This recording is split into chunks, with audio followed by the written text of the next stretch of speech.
Some people live in fear for so long that they forget what real freedom even feels like. Every day she works as usual, quietly serving customers, smiling as if her life is completely normal. People pass by her every day, but no one notices the tension in her movements or the invisible weight she carries. Then one day, a former Navy SEAL and his loyal German Shepherd walk into a small greenhouse cafe by the lake. While everyone else only sees a peaceful cafe, the dog notices something different. The fear hidden deep in her eyes. And sometimes miracles do not begin with something big, but with the moment someone finally finds the courage to say, "I am not afraid anymore." Before we begin, tell us in the comments where you're watching from, and don't forget to like and subscribe so we can continue sharing more meaningful stories.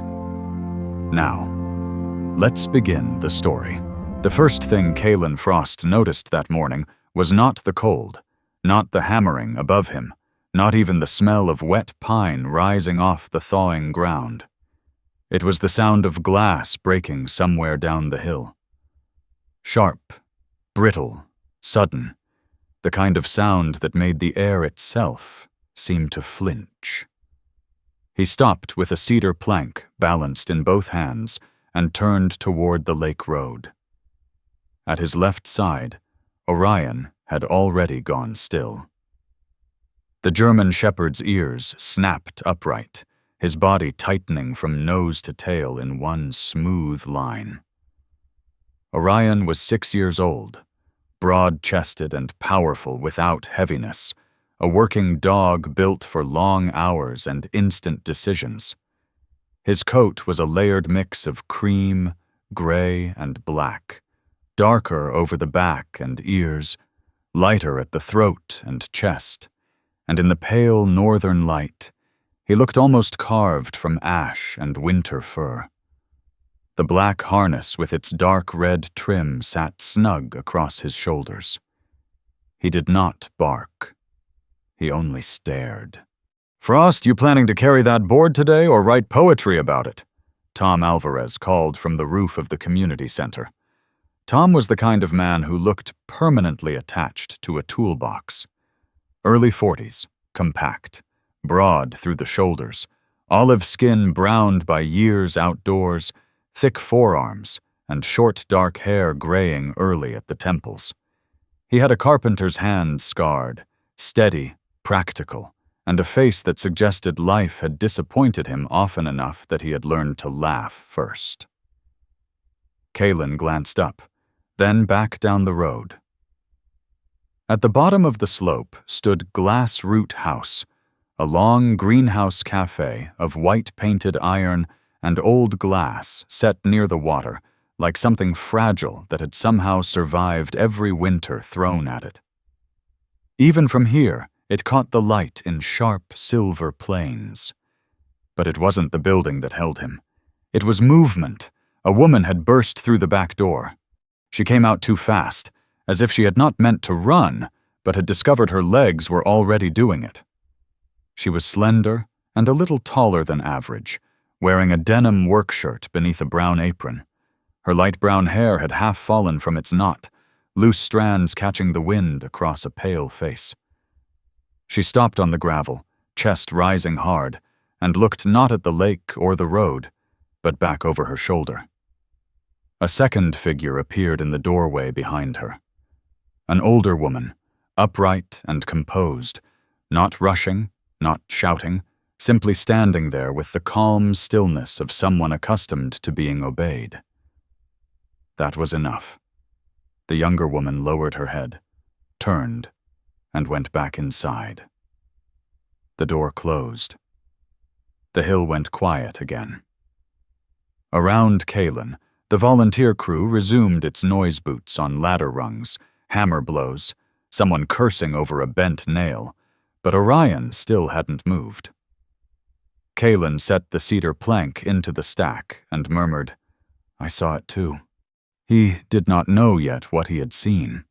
He only knew the dog had marked it, Larkhaven was the kind of northern town that looked almost too clean at a distance, as if winter had sanded it down to its honest shape.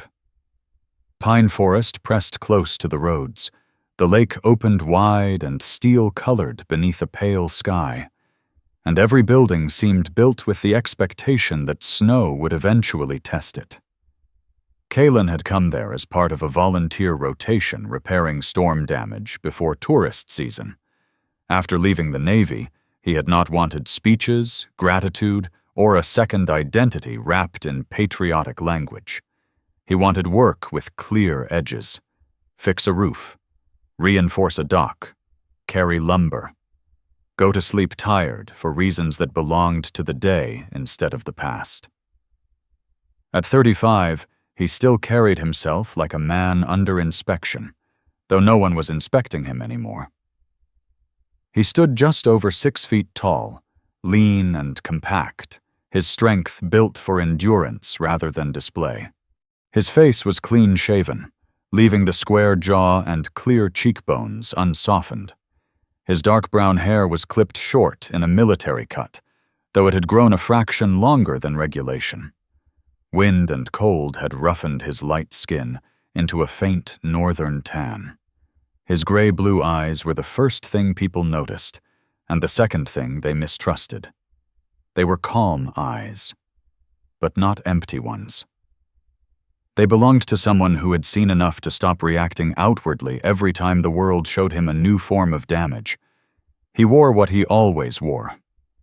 An old olive-gray tactical combat shirt gone soft with years, the cuffs and shoulders faded and lightly frayed, a dark red thermal layer beneath it, worn combat pants in earth brown and moss tones, old military work boots, and a scratched military watch that had outlasted missions, climates, and better intentions.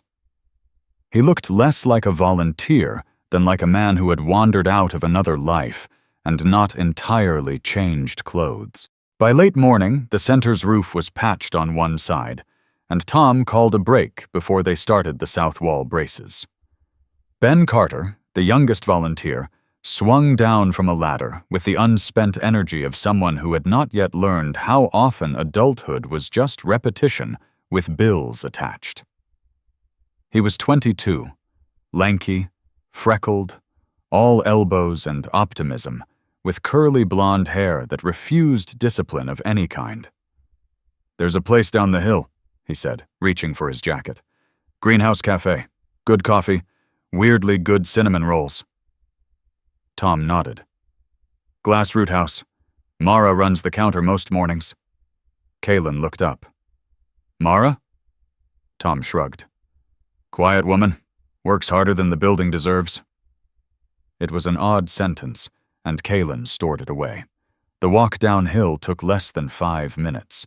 The closer they got, the warmer the air felt, carrying the damp green smell of herbs waking beneath glass. Up close, Glassroot House was beautiful in a tired way, like an old violin that had not been polished recently but still produced clean music. Sun slid over the roof and streamed through the panes, casting pale geometric light over the gravel path, the planters, and the lake beyond. Inside, the place held its own weather. Rosemary, mint, and lavender grew in raised beds between small wooden tables. The scent of coffee mingled with baking pastry and wet soil. Light pooled on the floorboards. It would have been easy, in that first moment, to call it peaceful. The woman behind the counter looked up as they entered. She was the same one Kalen had seen outside earlier. Mara Bellamy. Up close, she seemed around her mid-30s, maybe 34, with a narrow frame made more delicate by the careful way she carried it.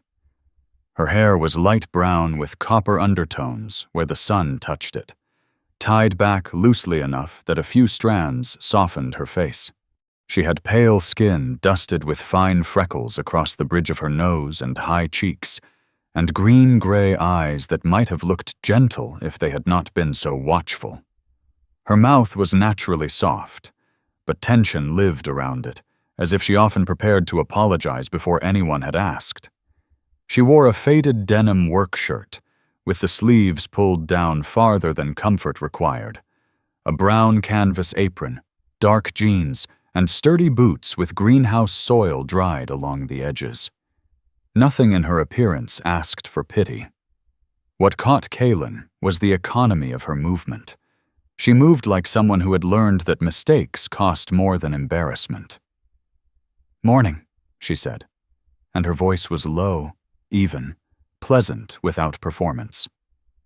Ben ordered enough pastry for 3 men and 1 bottomless appetite. Tom joked with her easily. She answered with a faint smile that looked real enough until it vanished too quickly. Kaylin said little. Orion remained at his side, head level, not sniffing the room the way friendly dogs did, but mapping it. When Mara turned to pour coffee, her sleeve slid back just an inch. Kaylin saw a narrow smear of dried blood near the inside of her wrist. Partly hidden, old enough to darken, new enough to matter. At that same moment, Orion rose. The growl came so low that it barely qualified as sound, more a vibration under the counterpoint of cups and quiet conversation. Mara froze. Ben stopped reaching for sugar. Tom's expression changed by a degree. Orion was not looking at Mara. He was looking past her, toward the back hallway where the light narrowed and the greenhouse warmth seemed to thin. Kaylin felt the shift before he understood it. He had known places like this overseas, rooms, where nothing visible was wrong, yet every nervous system inside them had already adjusted to danger. Mara turned her head, then quickly back to the coffee cups. "Sorry," she said, with the practiced instinct of someone taking responsibility for discomfort that did not belong to her. Is he usually nervous around new places? Kaylin kept his hand loose on the leash. "No," he said. "He usually notices before I do." She looked at him then, properly, and something flickered across her face. Not trust, not fear. Recognition, maybe, of the sentence, of the tone, of being believed too quickly and not knowing what to do with it. Then footsteps sounded from the hallway. This was the moment that split the morning. Not loudly, quietly, the way ice cracks beneath weight before anyone falls through. The woman who emerged carried herself like a person who had spent years entering rooms already certain of her authority. Evelyn Voss was in her early 60s, tall and erect, her silver-gray hair pulled into a tight, elegant bun that emphasized the length of her neck and the severity of her features. Her face bore the remains of old beauty, sharpened by control, rather than softened by age. She wore a wine-colored cardigan over a white blouse, dark tailored slacks, and practical shoes polished enough to suggest standards no one else had agreed to, but everyone else was expected to meet. Her expression was composed, but not warm. The kind of woman who never had to raise her voice because she had trained other people to hear judgment in silence. Even before she spoke, Orion's growl deepened by a fraction. Evelyn's gaze dropped to the dog, then lifted to Kaylin.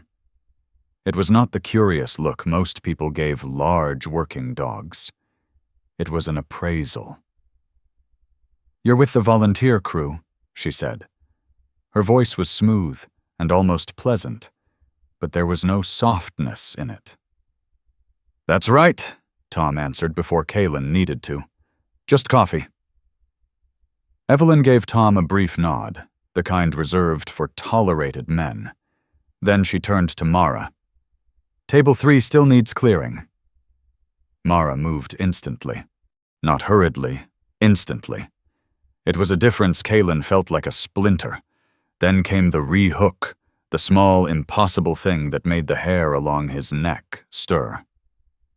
As Mara passed, Orion broke position, not forward, but sideways, stepping just enough to block the narrow line between Evelyn and Mara for a single second.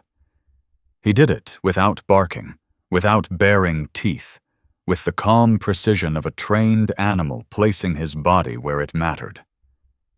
Mara halted, startled. Evelyn stopped too. The entire room seemed to hold its breath around that one silent interruption. Orion looked up at Evelyn, unmoving, and for the first time something unguarded crossed her face.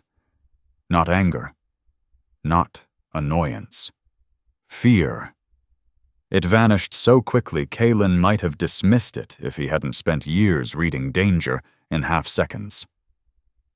Evelyn stepped around the dog with careful dignity and said, "Dogs usually settle once they understand a place." Kaelin's eyes stayed on hers. "He usually settles when people stop pretending nothing's wrong."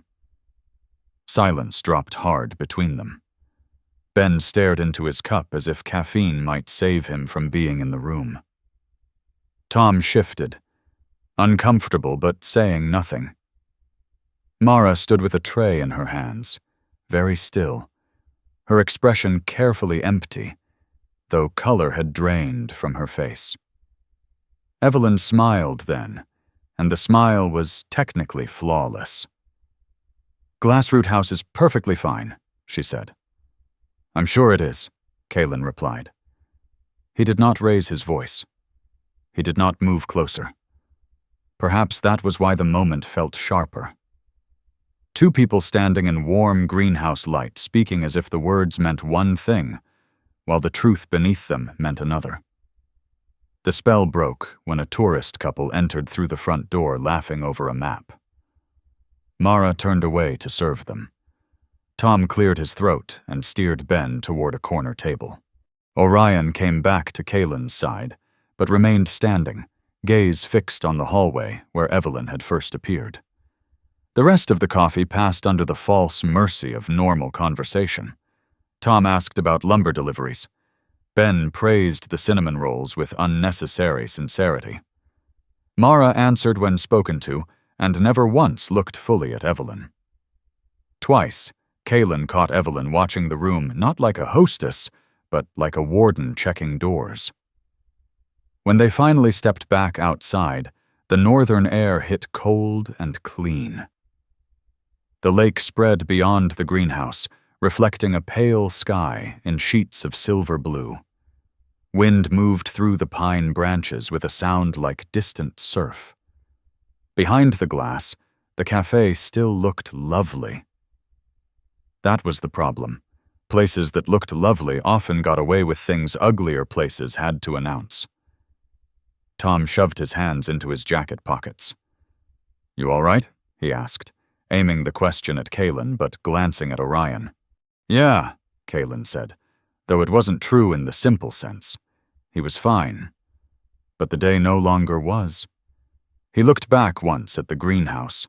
Through the panes, he saw Mara crossing between the herb beds with a tray balanced in both hands, small beneath the long reaches of light. Saw Evelyn standing near the hallway, still as a post, watching. And at his side, Orion remained alert, the dog's whole body tuned toward something the rest of the town had either missed or grown used to ignoring. Kaelin had come to Larkhaven to repair broken walls and storm-damaged roofs. He had not come looking for trouble hidden inside a beautiful room. But as he stood there with the scent of mint and cold water in the air, he felt the old instinct settle into place with unwelcome certainty. Something inside Glassroot House was wrong. He did not know the shape of it yet, only that Orion had marked it, and now so had he. Morning settled slowly over Larkhaven the next day, not with dramatic sunlight, but with the patient gray brightness that came from a sky still deciding whether winter had truly ended.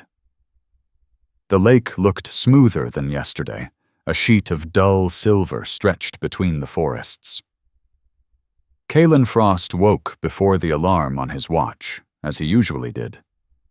Years of early deployments had trained his body to rise with the faintest shift in light.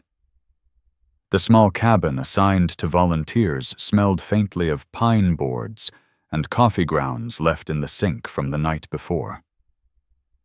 Orion lifted his head from the floor the moment Kalen sat up. The dog didn't stretch immediately. Instead, he watched, amber eyes clear and steady, as if checking that the world had remained intact overnight. "You slept through it," Kalen said quietly. Orion tilted his head slightly. Kalen wasn't sure what he meant by that. Maybe nothing. He pulled on the same worn olive combat shirt and stepped outside. Cold air brushed against his face like a thin blade. The forest around the volunteer cabins breathed slowly wind in branches, distant water shifting against the shoreline. Normal sounds, but his mind returned to the greenhouse. Not dramatically, just a quiet thread running under everything else. By the time the volunteer crew gathered at the community center, Tom Alvarez was already hauling lumber out of the truck bed. He greeted Kalen with a nod rather than words. Tom had always struck him as a man who measured respect in actions rather than conversation. Ben Carter arrived last, jogging up the road with his jacket half-zipped and a muffin clutched in one hand. "Morning," Ben said through a mouthful of pastry. "Weather's finally warming up." Tom snorted. "You've said that every morning for 2 weeks." Ben shrugged. "One of these mornings I'll be right." The workday began the same way as the day before. Ladders, tools, steady hammering against wood beams. The rhythm of repair settled over them like a kind of quiet meditation. Kalen climbed the scaffolding and began reinforcing a support brace along the south wall. His hands moved automatically, muscles remembering 1,000 hours of similar labor. Still, he noticed things. The lake wind had shifted. A faint smell of herbs drifted uphill from Glass Root House. And Orion, who usually wandered the perimeter during work breaks, had chosen a spot where he could see the road leading to the greenhouse. The dog sat there, alert but calm, watching. Around mid-morning, Tom called down from the ladder above him. "You ever think about staying somewhere like this?" Kalen looked up. Tom continued hammering while he spoke. "Quiet town, no sirens, no headlines." Kalen tightened a bolt and said, "People say that until they live somewhere long enough to know the town's problems." Tom chuckled. "Fair point." The work continued until noon, when the familiar break arrived again. Ben wiped his hands on his jeans. "Coffee?" Tom nodded. "Coffee." They walked downhill together. The greenhouse looked different in full daylight. Yesterday it had felt mysterious, almost theatrical. Today it looked simply like a busy local café, tourists by the windows, herb planters glowing green beneath glass, the quiet buzz of conversation drifting through the open door. But as they stepped inside, Orion's posture shifted again. Not aggressively, just attentive. Mara Bellamy stood behind the counter as before, her brown apron tied neatly around her waist. Today her hair was pulled back more carefully, though a few strands still escaped around her temples. She looked up when the group entered. "Morning," she said. Her voice sounded steadier today, still soft but with a hint of warmth beneath it. "Morning," Ben replied brightly. "We're back." She smiled faintly and reached for the coffee pot. Up close, Kalen noticed the sleeve of her denim shirt covered the spot where he had seen dried blood yesterday. The fabric had been rolled down further than necessary, almost to the knuckles. He didn't comment. He simply watched the room. Evelyn Voss stood near the herb planters, speaking with a pair of visitors. In daylight, her presence seemed almost elegant. The silver bun, the dark cardigan, the straight posture of someone used to being listened to. She noticed the volunteers and nodded politely. Nothing unusual. Yet Orion had not relaxed. Instead, he turned his head slowly toward a narrow door near the back of the greenhouse, a storage room, judging by the small metal handle and the faint smell of soil and fertilizer drifting from beneath it. Mara followed the dog's gaze, then quickly looked away. "Your dog seems very observant," she said quietly to Kalen while handing him a cup. "He usually is." She hesitated a moment before speaking again. "Working dog?" "Yes." "What did he do?" Kalen thought for a second. "Mostly the same thing he's doing now," he said. "Paying attention." For a brief second, her expression changed. It was not quite relief. More like recognition. The café filled gradually as noon passed. A couple from Minnesota asked about hiking trails. A local fisherman argued about lake depth levels with Tom. The warmth of the greenhouse wrapped around everything like sunlight trapped in glass. To most people, it would have felt peaceful. Yet Orion remained focused on the back hallway. Then something happened.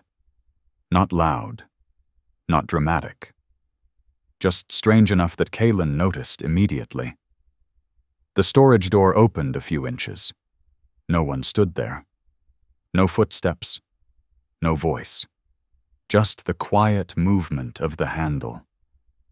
Orion rose slowly. His ears pointed forward. The room around them continued chatting, unaware. Then the door closed again. Softly. Mara had seen it too. She froze beside the espresso machine. For a moment, the two of them looked toward the hallway together. Then Evelyn's voice cut gently across the room. "Mara, table 4 needs clearing." The spell broke. Mara turned away immediately. The door remained closed. Nothing else happened. Yet Kalen felt the same small tightening in his chest he had felt yesterday on the hill. A detail. One small detail. Sometimes that was all it took. They stayed only another 15 minutes before heading back uphill. Outside, the wind had picked up slightly, pushing ripples across the lake surface. Tom stretched his arms. "Back to work," Ben groaned. "Volunteering seemed like a better idea before I started volunteering." Tom laughed. As they walked away, Kalen glanced once over his shoulder. Through the greenhouse glass, he saw Mara standing near the counter, staring at the hallway door again. Not frightened, just thoughtful, as if she had noticed the same quiet thing he had. Orion stopped beside Kalen and looked back, too. The dog did not growl this time.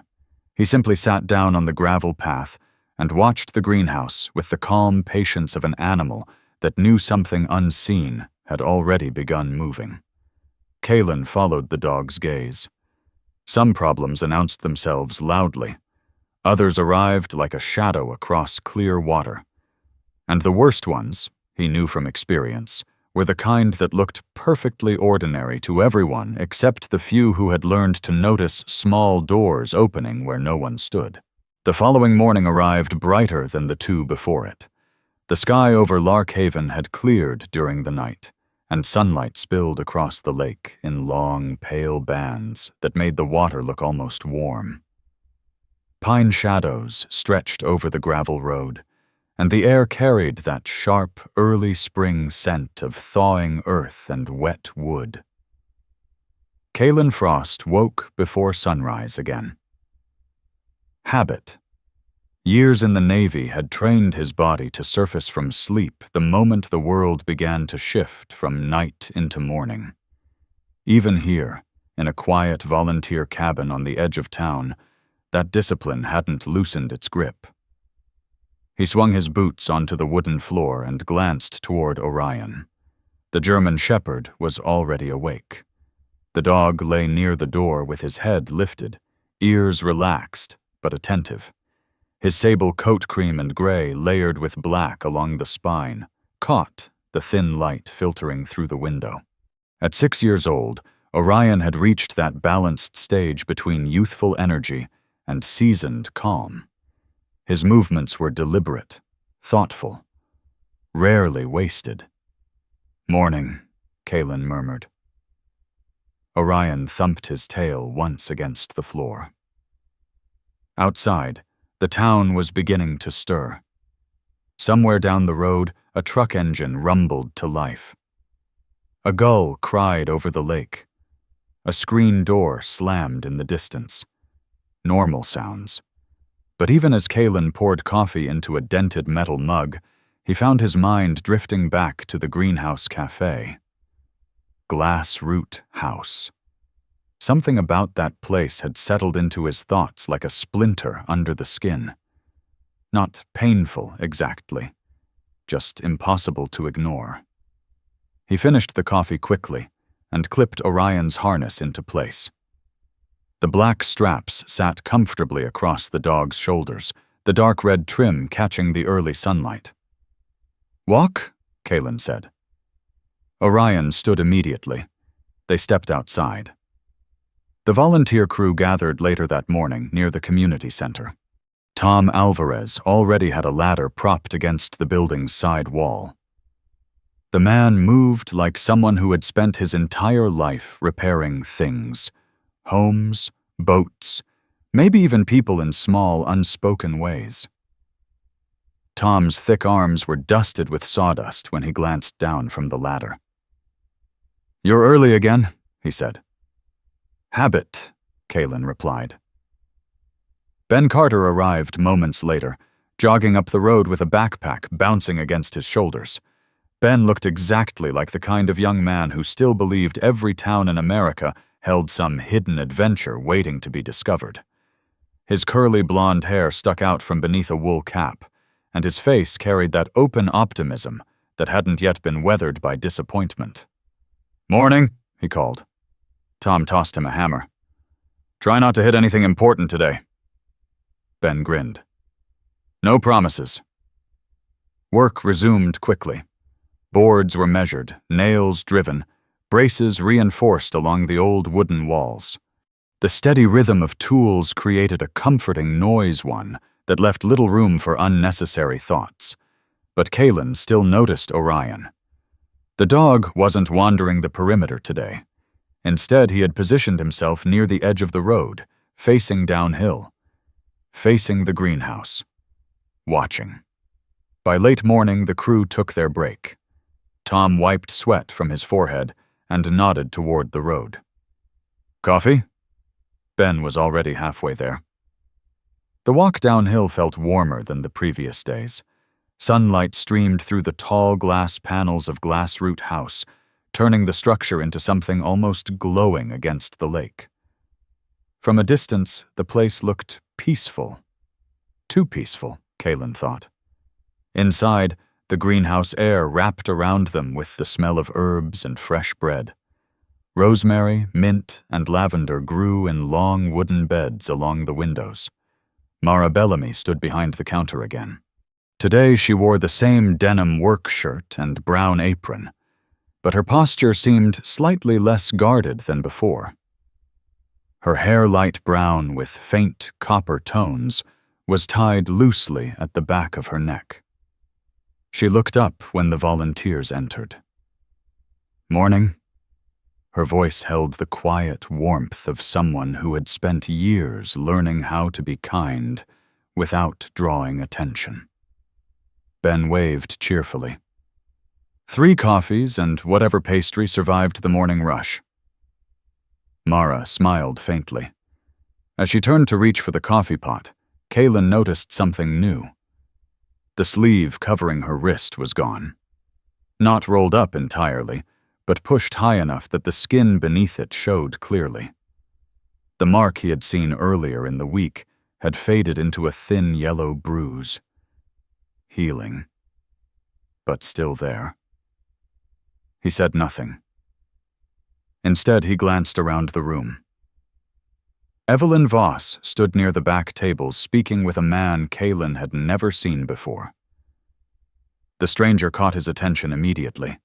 He was tall, easily 6'2", with a long, narrow face and dark hair combed carefully back from a high forehead. A neatly trimmed beard framed his jaw, though it looked more decorative than rugged. He wore a charcoal overcoat that suggested city money rather than small-town practicality. The man carried himself with the relaxed confidence of someone accustomed to being listened to. Evelyn noticed Kaylin observing them.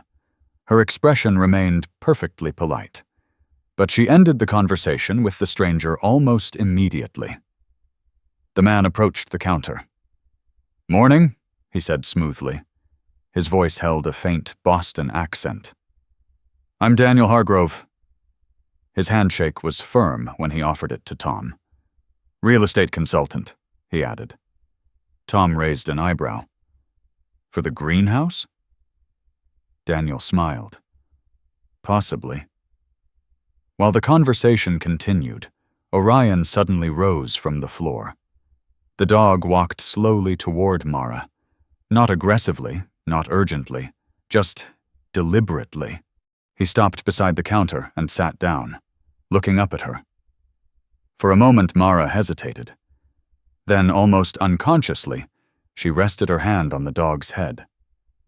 The gesture lasted only a second, but something changed in her expression the moment she touched the warm fur. Her shoulders relaxed. Her breathing slowed. It was as if the dog's quiet presence had broken through a wall she hadn't realized she was holding up. Across the room, Daniel Hargrove noticed. And so did Evelyn. Evelyn's smile tightened by the smallest degree. The room continued moving around them, but Kaylin had the distinct feeling that something invisible had just shifted. Daniel continued speaking casually. "I've been looking at properties along the lake," he explained. "Tourism's growing here. Places like this," he gestured around the greenhouse, "have real potential." Tom glanced at the herb beds. "Seems like it's doing fine already." Daniel's smile didn't change. Potential can always grow. Mara stepped away to refill cups at a nearby table.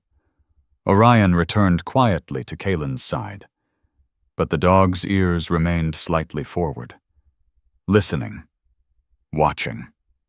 The conversation drifted toward neutral topics after that: weather, renovation work, the town's slow recovery after winter storms.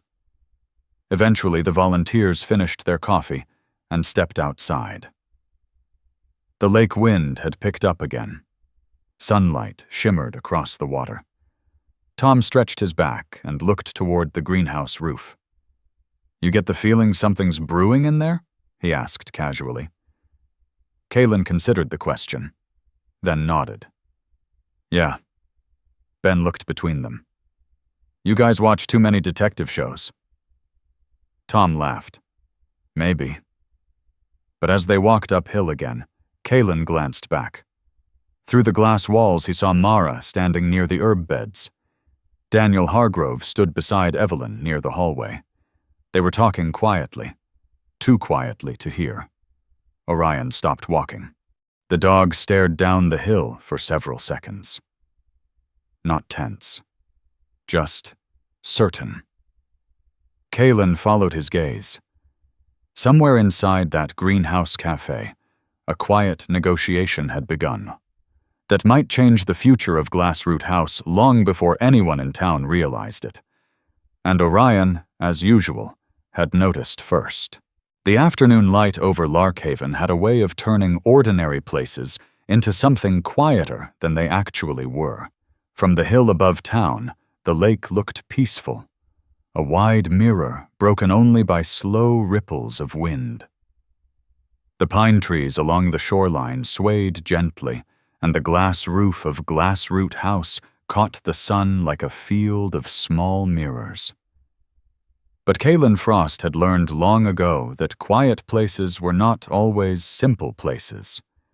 Sometimes, silence was only the surface. He stood on the ladder beside the community center's south wall, tightening the last bolts on a support brace. Below him, Tom Alvarez sorted through a crate of nails, humming something low and tuneless under his breath. The man had a habit of humming when he worked, as if the rhythm helped his hands remember what to do. "Almost done up there?" Tom asked without looking up. "Couple more minutes," Kalen replied. His voice remained calm, but his eyes drifted downhill again. Glassroot House sat at the edge of the lake road like it had been planted there long before the rest of the town arrived. From this distance, the greenhouse looked harmless rows of herbs glowing green beneath the glass, sunlight reflecting off its panels. But now Kalen knew more about the quiet conversations happening inside. Daniel Hargrove. The name had stayed with him all afternoon. Real estate consultant, interested in lake properties, maybe even this one. Kalen had spent enough years in the military to recognize when something was unfolding quietly in the background of ordinary life. Deals, pressure, leverage. Not every battlefield looked like sand and concrete. Sometimes it looked like a café filled with lavender and sunlight. Below the ladder, Orion sat in the grass. The German shepherd's posture was relaxed but alert, his ears shifting occasionally toward sounds from the road. His coat moved slightly in the wind, the darker fur along his back catching the light. Then the dog stood. No warning, no bark, just a smooth rise to his feet. His gaze fixed downhill. Kalen followed it. Someone was walking up the road from the direction of the lake. The figure moved slowly, leaning slightly on a walking stick. As the person approached, Tom shaded his eyes with one hand. "Well, I'll be," he muttered. "Who's that?" Ben asked from behind the tool bench. Tom grinned. "That's Jonah Pike." The old man reached the base of the hill a minute later. Jonah Pike looked exactly like someone who had lived most of his life beside cold water. He was tall, but slightly bent with age, his shoulders rounded beneath a heavy wool coat. A thick gray beard covered most of his face, and his weathered skin carried the deep lines of decades spent outdoors. His eyes, though, were sharp, clear blue, steady as lake ice. "Afternoon," Jonah said, planting his walking stick in the dirt. Tom climbed down from the ladder and shook the old man's hand. "Didn't expect to see you this far uphill." Jonah shrugged. "Boat repairs done for the day. Thought I'd stretch my legs." His gaze moved past Tom and rested briefly on Kalen. Then on Orion. "A working shepherd," he said quietly. "Yes, sir," Kalen answered. Jonah studied the dog for a moment. "Good eyes on him," he said. "Dogs like that notice things people miss." Kalen said nothing. The old man turned toward the lake road. His expression changed slightly. "You boys been spending time down at that greenhouse cafe?" he asked. Tom nodded. "Good coffee." Jonah grunted. "That place has seen more stories than coffee." The wind moved through the trees again. Ben leaned forward, curious. "What kind of stories?" Jonah tapped his stick against the ground once. "Depends who's telling them." Before anyone could ask more, the old man adjusted his coat and began walking again toward town. The conversation ended there, but Kalen noticed Orion still watching him. Watching, until the old man disappeared beyond the curve of the road. The workday ended early. The south wall repairs were complete, and Tom decided the crew had earned a longer break. "Same place?" Ben suggested immediately. Tom laughed. "You're going to bankrupt that cafe." They headed downhill again.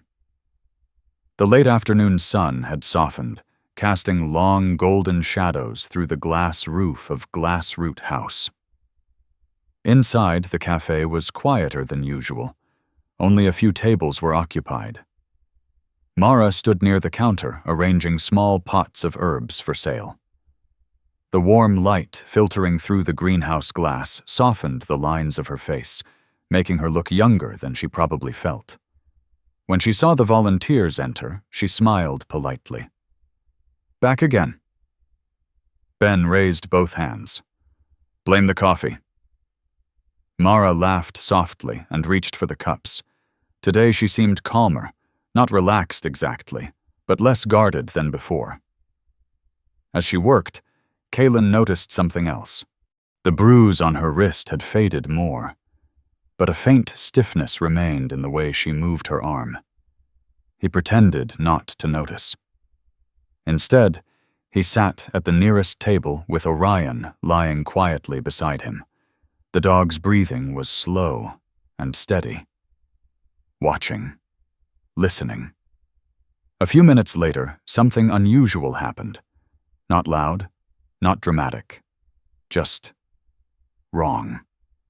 Orion's head lifted suddenly, his ears angled forward, but instead of looking toward the hallway like before, the dog stared at Mara. Not at her face, at her pocket. Mara noticed the dog watching and frowned slightly. "What is it?" she murmured. Orion stood. Slowly. He walked to the counter and sat beside her again. Then he nudged the edge of her apron pocket with his nose. Mara blinked in surprise. She reached into the pocket and pulled out a folded envelope. For a moment she looked confused. Then she unfolded it. The color drained from her face. Kaylin couldn't see the contents from where he sat, but he saw her fingers tighten slightly around the paper. She glanced toward the back hallway, then quickly folded the letter again. When she looked back at the room, her expression had changed. Not fear. Something heavier. Like realization. Across the greenhouse, Evelyn Voss stood near the doorway, watching everything. Her face was calm. Too calm. The letter disappeared back into Mara's apron pocket. The café returned to its quiet rhythm, but the moment had already passed between them. Orion returned to Kaylin's side and lay down again, yet his eyes remained open. Tom finished his coffee and leaned back in his chair. "Town feels different today," he said casually. Ben raised an eyebrow. "How can a town feel different?" Tom shrugged. "After enough years, you notice shifts." Kaylin looked toward the herb beds where Mara now worked quietly, trimming lavender stems. Daniel Hargrove was nowhere in sight today, but the echo of his conversation with Evelyn still lingered. Somewhere behind the greenhouse walls, decisions were already forming. Decisions that could change the future of the building, or the people inside it. Outside the glass walls, evening sunlight stretched across the lake. The water glowed gold for a few minutes before fading toward gray again. Kaylin stood. "Ready?" Tom asked. "Yeah." The volunteers stepped outside. The cool air of evening carried the scent of pine and distant water. Behind them, through the greenhouse windows, Mara still stood at the herb table. Her hand rested lightly against the pocket where the folded letter remained hidden.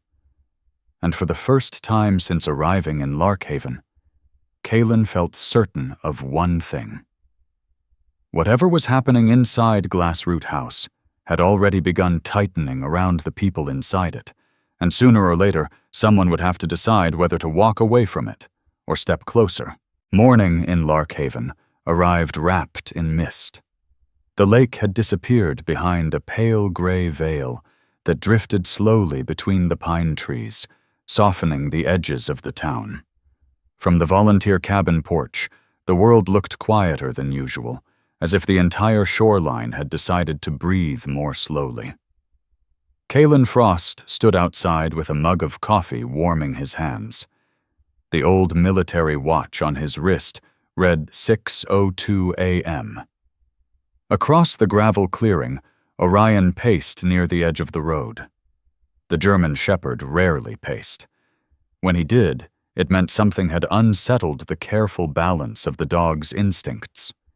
His sable coat cream, gray and black layered along his back, moved like a shadow against the pale mist. His ears flicked occasionally toward the downhill road, toward Glassroot House.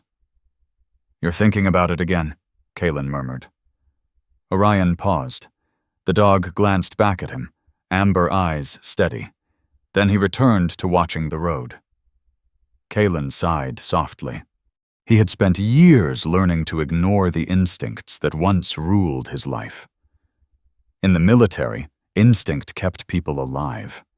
Afterward, it often just made ordinary life feel more complicated. Still, the image of Mara Bellamy standing in the greenhouse yesterday, her fingers tightening around that folded letter, had refused to leave his mind.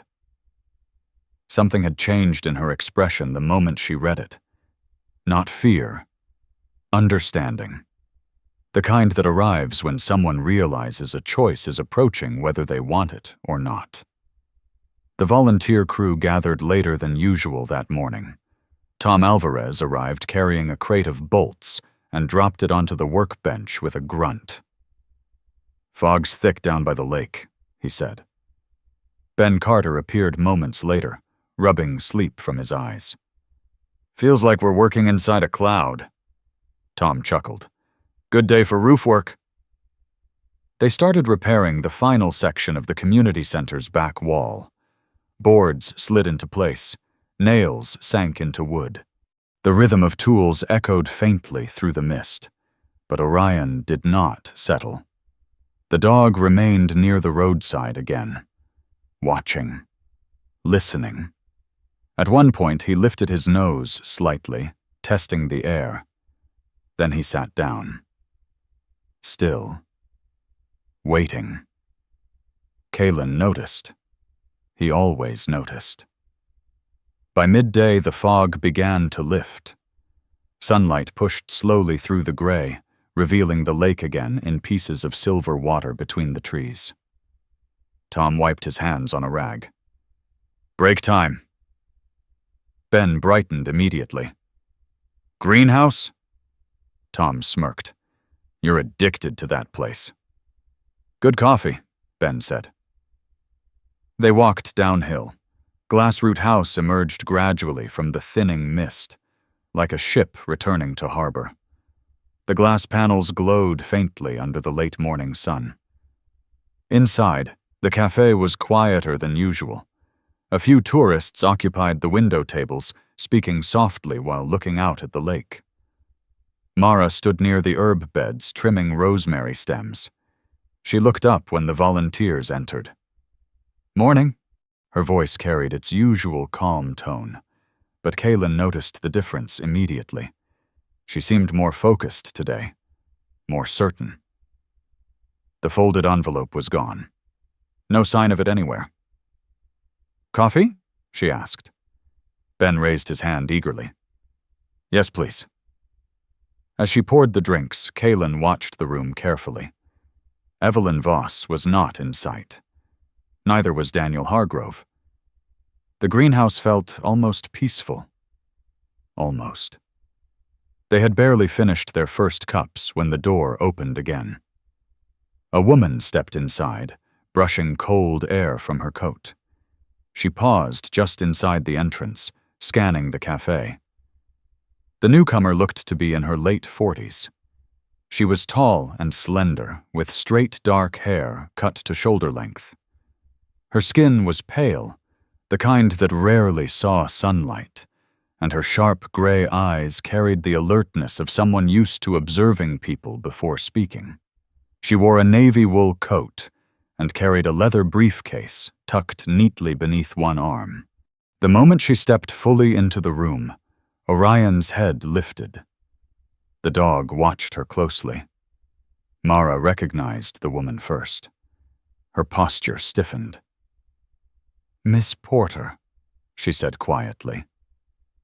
The woman approached the counter with deliberate steps. Elaine Porter had the controlled composure of someone who had spent most of her career inside offices where numbers decided the future of buildings and people alike. She set her briefcase gently on the counter. "We need to talk," she said. Her voice was calm, but carried a firmness that didn't invite argument. Mara nodded. "Of course." They moved slightly away from the tables toward the far end of the counter. Kalen didn't mean to listen, but years of training had sharpened his hearing more than most people realized. "Your payment deadline has passed," Elaine said quietly. Mara lowered her gaze. "I know." Elaine opened the briefcase and slid a thin stack of documents across the counter. "The lender wants an answer." Mara didn't touch the papers. For a long moment she simply stared at them. Then she said softly, "I'll handle it." Elaine studied her face. "You always say that." At that moment Orion stood abruptly. The dog walked across the cafe floor with quiet determination. He stopped beside Mara. Then he placed his head gently against her side. Not playfully, not seeking attention, just resting there. Mara froze. Her hand instinctively moved to the dog's neck. For several seconds, she stood completely still, fingers buried in the thick fur. Her breathing slowed. The tension in her shoulders softened. Elaine Porter watched the interaction carefully. "Your dog?" she asked. "No," Mara said quietly, but her voice held the faintest trace of gratitude. Across the room, Kalen met Orion's eyes briefly. The dog did not move. The cafe had grown unusually quiet. Even the tourists by the window had lowered their voices. After a moment, Mara straightened. She pushed the documents gently back toward Elaine. "I'll speak with Evelyn first." Elaine hesitated, then nodded. "Soon," she said. The meeting ended quickly after that. Elaine Porter gathered her briefcase and left the cafe. The door closed behind her with a soft chime. Mara returned to work, as if nothing unusual had happened. But Kalen could see the change. The quiet determination in her posture. The way she moved through the greenhouse now, less like someone avoiding shadows, more like someone preparing to step into the light. Tom finished his coffee and stretched. "Back to work." Ben nodded. As they stepped outside again, the fog had fully lifted from the lake. Sunlight flashed across the water in long golden reflections. Behind them, through the greenhouse glass, Mara stood near the herb beds once more. But this time she wasn't looking toward the hallway. She was looking out toward the road, toward the hill, toward the place where the volunteers worked. And for the first time since arriving in Larkhaven, Kalen had the quiet sense that whatever had been holding Mara inside the invisible walls of Glassroot House was beginning to loosen. Not broken. Not yet. But weakening. And sometimes that was the moment when everything else began to change. The wind changed that night. By the time the sun slipped behind the pine ridges around Larkhaven, the air carried a colder edge again, as if the lake had decided to remind the town that winter had not completely surrendered yet. The surface of the water darkened from silver to iron, and the narrow road beside Glassroot House grew quiet, except for the distant hum of tires heading toward the highway. Kalen Frost finished tightening the last hinge on the storage shed behind the volunteer cabins and wiped his hands on a cloth. The workday had ended an hour earlier, but he often stayed busy afterward. It was easier that way. Motion kept his mind from circling the same thoughts. Behind him, Orion stood near the tree line. The German Shepherd was facing downhill again. Always downhill. Always toward the greenhouse. "All right," Kalen muttered quietly. "Let's take a walk." Orion's tail moved once in agreement. They started down the road. The evening light softened everything around them. Pine needles rustled overhead, and the faint smell of lake water drifted up the hill. From a distance, Glassroot House looked almost magical in the fading light. Warm yellow lamps glowed inside the greenhouse panels. The rows of herbs created dark silhouettes against the glass. It looked like a place meant for quiet evenings and warm drinks. But Kalen had learned by now that appearances rarely told the full story. When he reached the café, most of the customers had already gone. Only 2 tables remained occupied. Inside, Mara Bellamy moved between the herb beds collecting empty cups. The warm lamplight softened the edges of her features. Her light brown hair had slipped partially loose again, a few strands falling across her cheek as she worked. She looked tired. But something else had changed. The uncertainty that used to follow her movements had faded. Her posture carried a quiet firmness now, like someone who had finally decided to stop pretending everything was fine. When she saw Kalen enter, she gave a small nod. "Evening." "Evening," he replied. Orion walked in beside him and settled near the counter, his body lowering into a relaxed but alert position. The greenhouse smelled strongly of lavender tonight. Outside the glass walls, darkness slowly spread across the lake. Kalen ordered coffee, mostly out of habit. While Mara prepared it, he noticed the door behind the counter open. Evelyn Voss stepped out from the hallway. Even in the softer evening light, Evelyn carried the same controlled presence she always had. Her silver hair was pinned neatly into its tight bun, and her deep red cardigan hung perfectly straight over her blouse. But tonight, there was something sharper in her expression. Her eyes moved immediately to Mara. "We need to talk," she said. The words were quiet, but they carried weight. Mara placed the coffee cup on the counter. "I'm working," she answered calmly. Evelyn's smile appeared slowly. "You can spare 5 minutes." Mara hesitated. Then she nodded. "Fine."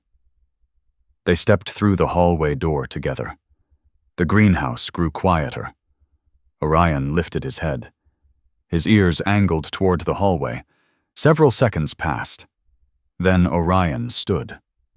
The dog walked slowly toward the hallway door.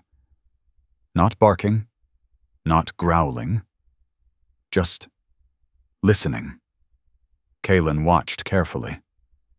Orion stopped beside the closed door and tilted his head slightly, as if focusing on a distant sound. Through the quiet cafe air, Kalen could faintly hear voices behind the wall. Not shouting, but tense.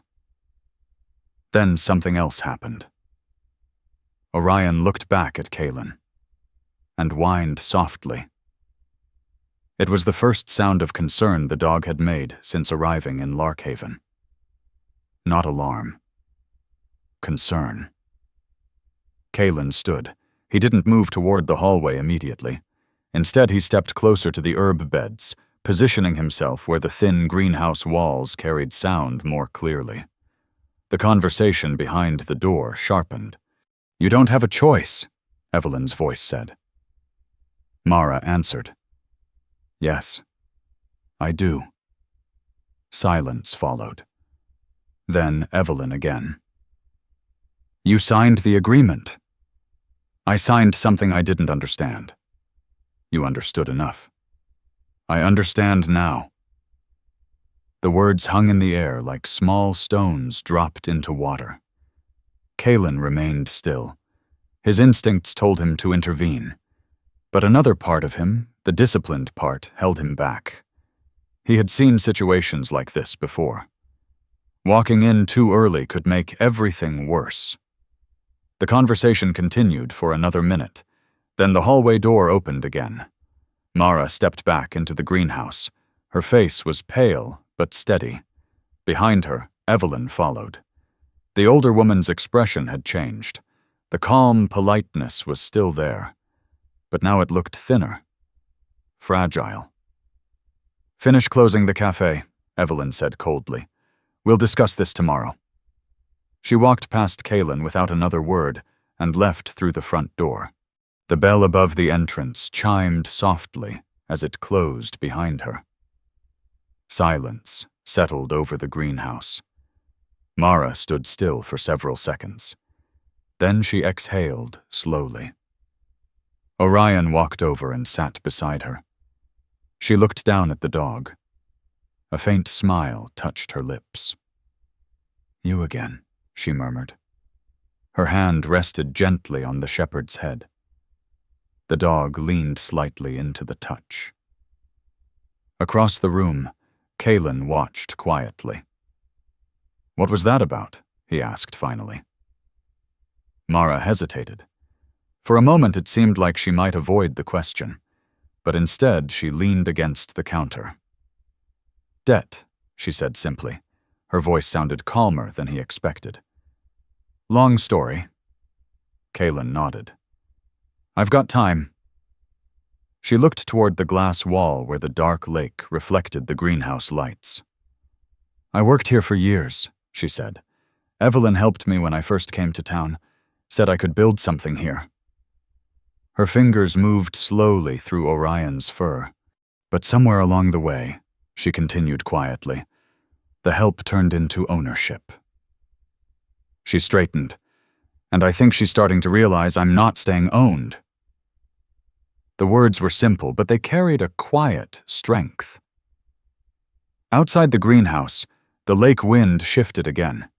The surface of the water rippled beneath the moonlight. Kaylin finished his coffee and stood. "You'll figure it out," he said. Mara looked at him. "Maybe." He clipped Orion's leash. The dog stood immediately. As they walked toward the door, Kaylin glanced back once more. Mara was already moving through the greenhouse again, turning off lamps, closing the café for the night. But the way she moved now was different, not careful, certain. And for the first time since arriving in Larkhaven, Kaylin had the feeling that whatever quiet battle had been brewing inside Glassroot House was finally moving toward its turning point.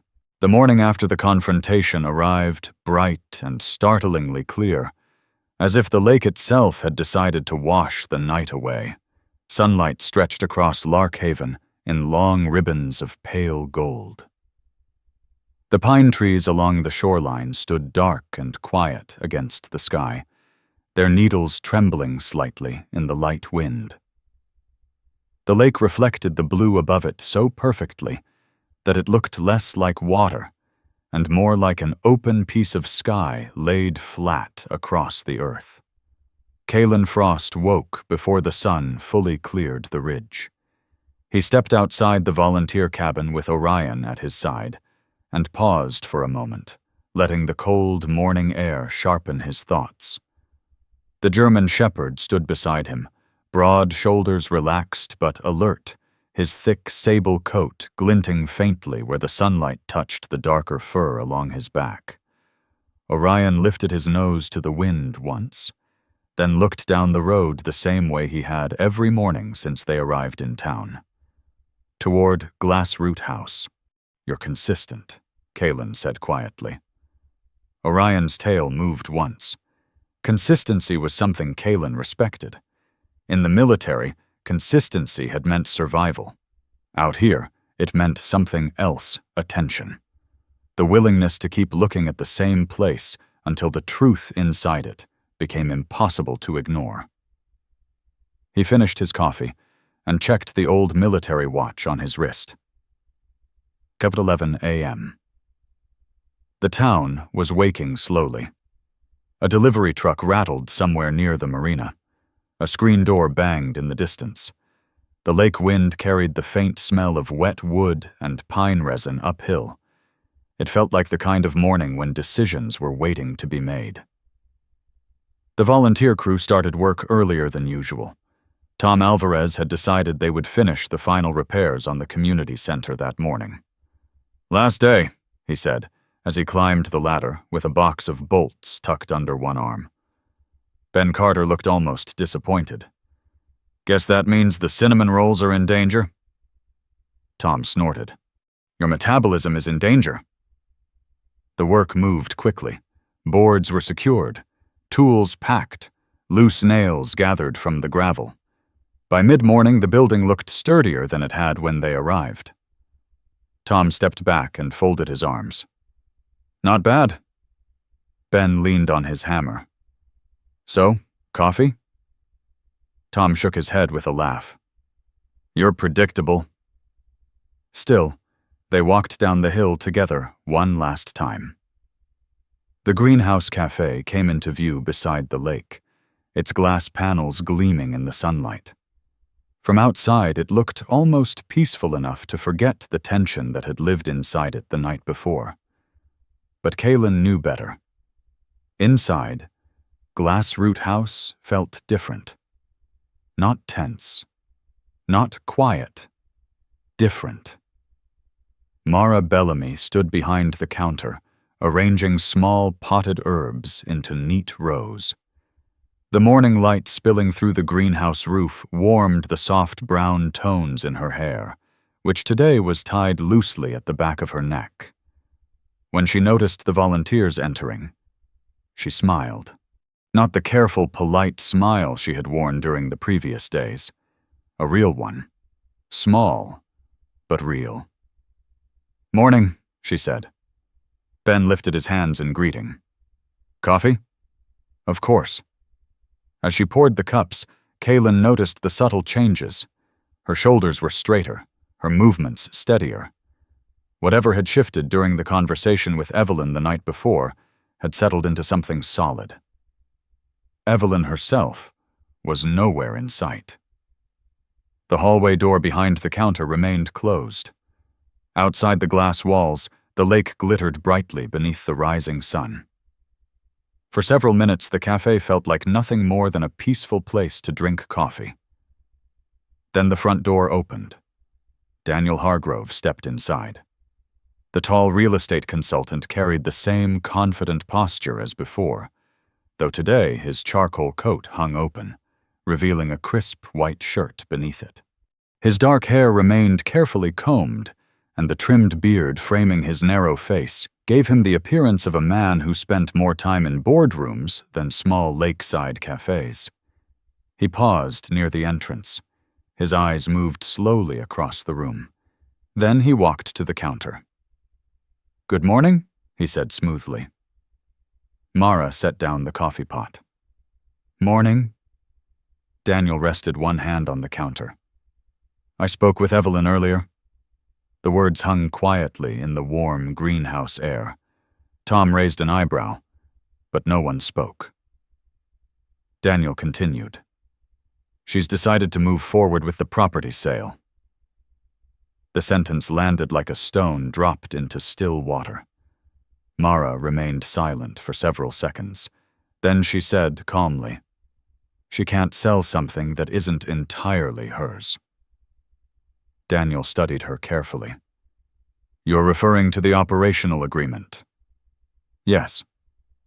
The real estate consultant's expression shifted slightly. Respect, perhaps, or curiosity. "Most people wouldn't push back," he said. Mara met his gaze. "I'm not most people anymore." At that moment, Orion stood up. The dog walked slowly across the cafe floor. Instead of stopping beside Mara, as he usually did, he positioned himself between her and Daniel. Not aggressively. Simply present. The movement was quiet enough that most customers might have missed it. But Daniel noticed. He looked down at the German shepherd, studying the dog's steady amber eyes.